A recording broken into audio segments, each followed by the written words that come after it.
എൻ്റെ പേര് അഞ്ജലി. ഞാൻ കൊല്ലം ജില്ലയിലെ പൂയപ്പള്ളി പഞ്ചായത്തിൽ ഓട്ടുമല എന്ന സ്ഥലത്താണ്. എൻ്റെ ഭർത്താവ് രാജേഷ്. ഏട്ടൻ ആലപ്പുഴയിൽ വെച്ചുണ്ടായ അപകടത്തിൽ ഗ്യാസ് വണ്ടി ഓട്ടിക്കുവാണ്. ആലപ്പുഴ വെച്ചുണ്ടായ അപകടത്തിൽ എൻ്റെ ഏട്ടൻ്റെ 2 കാലുകളും മുറിച്ച്, അതുപോലെ കുടല് അവിടെ വെച്ച് തന്നെ ചെറുകുടല് കട്ട് ചെയ്ത്, കൈക്ക് സ്വാധീനക്കുറവുണ്ട്. ഏട്ടന് ഞങ്ങൾക്കാണെങ്കിൽ വേറെ ഒരു മാർഗവും ഞങ്ങൾക്കില്ല. എൻ്റെ അച്ഛനും അമ്മയാണ് ജോലിക്ക് പോയാണ്, അവർ വയസ്സ് കഴിഞ്ഞ് അവർ ജോലിക്ക് പോയാണ് ഞങ്ങളെ നോക്കുന്നത്. ഞങ്ങൾക്കൊരു 3.5 വയസ്സുള്ളൊരു കുഞ്ഞുണ്ട്. ഞങ്ങൾക്ക് മുന്നോട്ട് ജീവിക്കാൻ ഒരു മാർഗവും ഇല്ലാതെ ഞങ്ങളിരിക്കുവാണ്. എൻ്റെ വീട് 12-ാം തീയതി സഹകരണ ബാങ്കിൽ നിന്ന് ആൾക്കാർ വന്ന് വസ്തു അടക്കാൻ വരുക. ഞങ്ങൾക്ക് എങ്ങനെ മുന്നോട്ട് ജീവിക്കണമെന്ന് ഞങ്ങൾക്ക് അറിയത്തില്ല. ഇതെല്ലാം ഇനി എങ്ങനെയാണ് മാറ്റിയെടുക്കേണ്ടതും. ഈ കാല് വയ്യാത്തതും 3 വയസ്സുള്ള കുഞ്ഞിനെ കൊണ്ട്, ഈ അച്ഛനും അമ്മേനെ കൊണ്ട് ഞങ്ങൾ പെരുവഴിയിലേക്ക് ഇറങ്ങേണ്ടി വരും. ഞങ്ങൾക്ക് വേറെ ഒരു മാർഗവും ഇല്ല. എവിടെയാ ഞങ്ങൾക്ക് ഒരു തണല് കിട്ടേണ്ടതും ആരുടെ മുന്നിൽ പോയാലൊരു സഹായം കിട്ടുമെന്ന് ഞങ്ങൾക്ക് അറിയില്ല. നിങ്ങളും ഇനി എങ്ങോട്ട് ഇറങ്ങണം, ഏത് രീതി പോകണമെന്നും അറിയില്ല ഞങ്ങൾക്ക്. ഏട്ടൻ്റെ ചികിത്സയ്ക്കായുള്ള പൈസ പോലും ഞങ്ങളുടെ കയ്യിൽ പോയില്ല. എല്ലാവരും അവരാരും അങ്ങോട്ടും ഇങ്ങോട്ടും സഹായിക്കേണ്ട ആ പാവം പിടിച്ച അച്ഛനും അമ്മയും മാത്രമേ ഉള്ളൂ. ഇവരെ നോക്കി ഞാൻ ഇത്ര നാള് ഇവരെന്റെ കൂടെയാണ് ഇത്രയും നാള് ഞങ്ങൾ ജീവിക്കുന്നത് ഒരുമിച്ച്. ഇനി ഞങ്ങൾ ഈ വീട്ടിൽ നിന്ന് ഇറങ്ങിയോ വാടക വീട്ടിൽ പോവാൻ പോലും ഉള്ള പൈസ ഞങ്ങളുടെ കയ്യിലില്ല.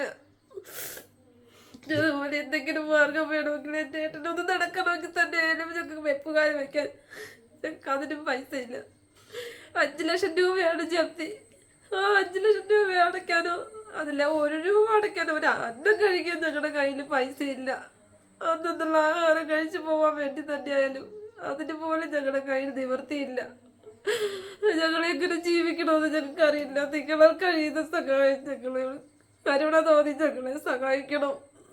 12-ാം തീയതി ഞങ്ങൾക്ക് ഈ വീട്ടിൽ നിന്ന് ഇറങ്ങിയ ഞങ്ങൾ എങ്ങോട്ട് പോകുമെന്ന് ഞങ്ങൾക്കറിയില്ല. നിങ്ങളെല്ലാവരും ഞങ്ങളെ സഹായിക്കണം. എത്ര വയസ്സുണ്ട് അദ്ദേഹത്തിന്? 35 വയസ്സുണ്ട്. മക്കള് ഒരാള്, അയാൾക്ക് 3.5 വയസ്സുണ്ട്. ഏത് ബാങ്കിലെ അക്കൗണ്ട് ഉള്ളത്? കാനറ ബാങ്ക്. ഓക്കെ. ആരുടെ പേരില്ല? എൻ്റെ പേര് തന്നെ. രാജേഷിന്റെ പേരില്. ബ്രാഞ്ച്? ഓയൂർ ബ്രാഞ്ച്. ഓയൂർ ബ്രാഞ്ചിലാണ്. ഓക്കെ. ദൈവം നിങ്ങളെ സഹായിക്കട്ടെ. ഞാൻ പ്രാർത്ഥിക്കാം. ബാങ്കിൽ എങ്ങനെ പേര് കിടക്കുന്നത്? രാജേഷ് ആർ എന്ന് പറഞ്ഞാൽ പേരിൻ്റെ ഇനിഷ്യൽ അല്ലേ? ഓക്കെ. പ്രിയമുള്ളവരെ, എൻ്റെ പേര് പാസ്റ്റർ സജി. വളരെ ദീർഘ നാളുകൾക്ക് മുമ്പ് ഈ ഭവനം വിളിച്ചുകൊണ്ടിരിക്കുകയായിരുന്നു. വളരെ പ്രയാസത്തിൻ്റെ അനുഭവത്തിലൂടെയാണ് പോകുന്നത്. ഈ പ്രിയ സഹോദരൻ്റെ 2 കാലും മുറിച്ച് ഇരിക്കുന്ന സാഹചര്യമാണ്. വളരെ ചെറുപ്പമാണ്. ഒരു വാഹന അപകടത്തിൽ സംഭവിച്ചാണ് താൻ ഓടിച്ച ഒരു വാഹനം. എന്തായിരുന്നു സംഭവം? അത്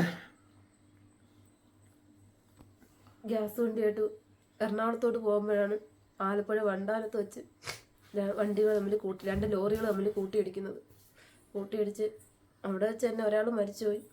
ഏട്ടനെ എപ്പോഴും തന്നെ ആശുപത്രി വണ്ടാനം മെഡിക്കൽ കോളേജ് കൊണ്ടുപോയി.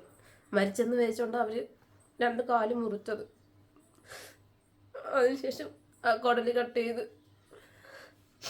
ഇപ്പോൾ ഈ സ്ഥിതിയിൽ ഒന്നും ചെയ്യാൻ പറ്റാത്ത അവസ്ഥയിൽ കുഞ്ഞിനെ പോലും എടുത്തൊന്ന് ലാളിക്കാൻ അവർക്ക് പറ്റുന്നില്ല.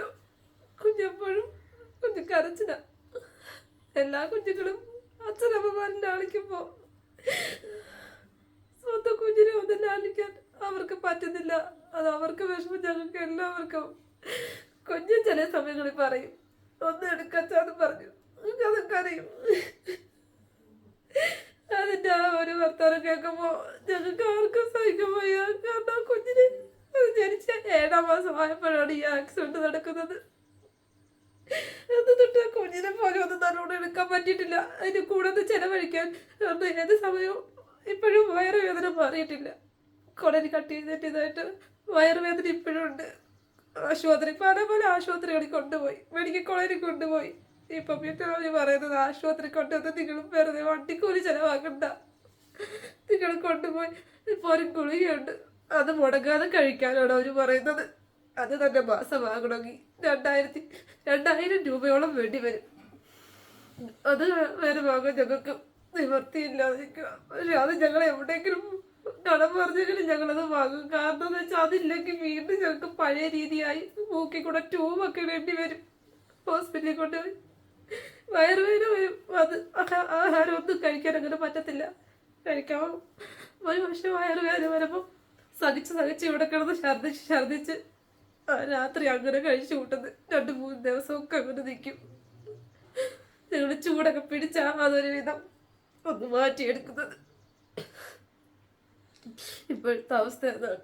ഇതിന്റെ കൂടെ ഞങ്ങള് പുറത്ത് പോവാന്ന് വെച്ചാ ഈ വീട്ടിൽ നിന്ന് 12-ാം തീയതി ഞങ്ങൾ ഇറങ്ങിപ്പോയാ എങ്ങനെയായ ചേട്ടന്റെ കാര്യങ്ങളൊന്നും ഞങ്ങൾക്കറിയില്ല.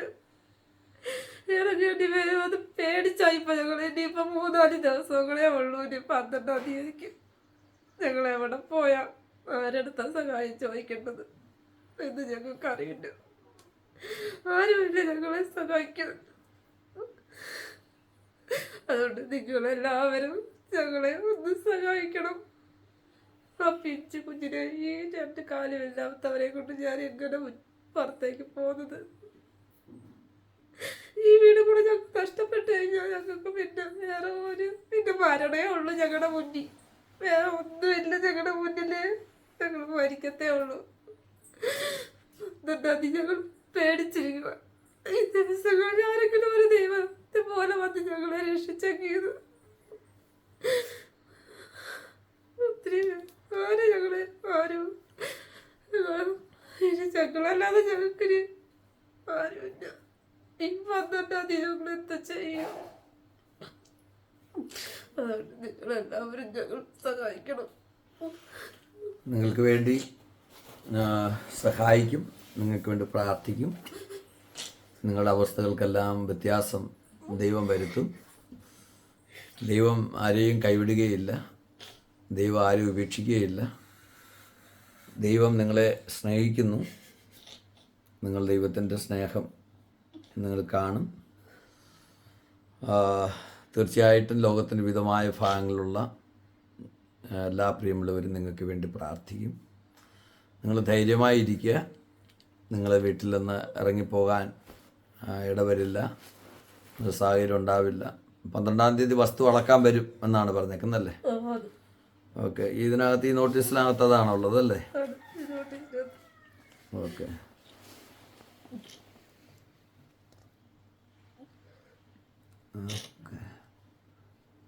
ഓക്കെ. ദൈവം അനുഗ്രഹിക്കട്ടെ. നമുക്ക് പ്രാർത്ഥിക്കാം കേട്ടോ. ഓക്കെ ഓക്കെ ശരി. എന്നാൽ ഈ വിളിച്ച് ഈ വിവരങ്ങൾ അന്വേഷിക്കാനുള്ള ഫോൺ നമ്പറുകൾ ഇതോടുകൂടി ചേർക്കുന്നതാണ്. ഈ കാര്യങ്ങളെക്കുറിച്ച് വിശദമായിട്ട് അന്വേഷിക്കാം. ദൈവം ധാരാളമായ നിലയിൽ അനുഗ്രഹിക്കട്ടെ. പ്രതിഫലം എല്ലാ പ്രിയമുള്ളവർക്കും തരട്ടെ. നമ്മുടെ കരങ്ങൾ യേശുവിൻ്റെ കരങ്ങളായി തീരുവാൻ നമുക്ക് ഏൽപ്പിച്ചു കൊടുക്കാം. നമ്മുടെ കർത്താവായ യേശു കർത്താവ് ദുഃഖത്തിലായിരിക്കുന്നവരെ ആശ്വസിപ്പിക്കുകയും ബലപ്പെടുത്തുകയും ഇല്ലായ്മയുള്ളവരുടെ വേദനകളെ കണ്ട് കുറവുകളെ പരിഹരിച്ച കർത്താവാണല്ലോ നമ്മുടെ കർത്താവ്. കരുണയുടെ കരം എല്ലാ മനുഷ്യരിലേക്കും നമ്മുടെ കർത്താവ് നീട്ടി. തീർച്ചയായിട്ടും ഈ കുടുംബത്തെ സഹായിക്കണം. നമുക്ക് നല്ല ശമരിയക്കാരനെക്കുറിച്ചറിയാം. കർത്താവ് പറഞ്ഞിട്ടുണ്ട്, എണ്ണയും വീഞ്ഞും പകർന്ന് അവരെ സ്നേഹിച്ച, വഴിയരികിൽ കള്ളന്മാരുടെ ആക്രമണത്തിൽ കടന്ന മനുഷ്യനെ സ്നേഹിച്ച നല്ല ശമരിയക്കാരനെ പോലെ നമുക്ക് ഈ കുടുംബത്തിന് നേരെ കരങ്ങൾ നീട്ടാം. ഇവർക്ക് വേണ്ടി പ്രാർത്ഥിക്കാം. നമുക്കവരെ സഹായിക്കാം. യേശു കർത്താവിൻ്റെ സ്നേഹത്താൽ ദൈവം ഈ കുടുംബത്തെ അനുഗ്രഹിക്കട്ടെ. Praise the Lord. ദൈവം നമ്മെ അനുഗ്രഹിക്കട്ടെ.